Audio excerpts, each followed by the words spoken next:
Mobil pendistribusian logistik Pilkada 2024 terparkir di Kecamatan Ciampea, Kabupaten Bogor. Mobil ini bermuatan lembaran logistik bilik dan kotak suara yang diperuntukkan Panitia Pemilihan Kecamatan atau PPK Ciampea. Segel dan gembok yang digunting dan dibuka oleh Camat Ciampea dan Ketua PPK Ciampea langsung disaksikan TNI Polri dan lainnya. 1012 bilik suara serta kotak suara didistribusikan KPU Kabupaten Bogor Kamis siang. Bilik suara diturunkan dari mobil box untuk ditampung di gudang logistik PPK Ciampea. Bertempat di GOR Kecamatan Ciampea, bilik dan kotak suara ini masih disegel plastik dan belum ditemukan kerusakan. Saat ini petugas pemilihan kecamatan tengah melakukan pengecekan bilik suara apakah sesuai standar atau tidak sesuai. Bahkan pengecekan diawasi oleh pihak TNI dan Polri serta pihak kecamatan.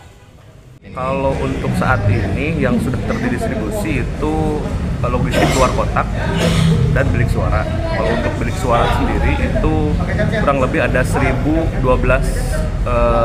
lembar ya yang distribusi hari ini. Dibagi nanti 253 TPS. Jadi satu TPS-nya 4 lembar. Itu kalau untuk pendistribusian sendiri sih, kalau untuk saat ini kan memang baru ke PPK ya dari pihak KPU.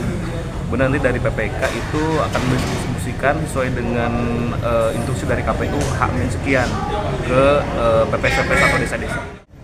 Sejauh ini belum kita temukan karena memang bilik suara tersebut disegel di plastik ya, gitu, dan mudah-mudahan kalau dari gambaran sekilas sih insya Allah tidak ada yang rusak.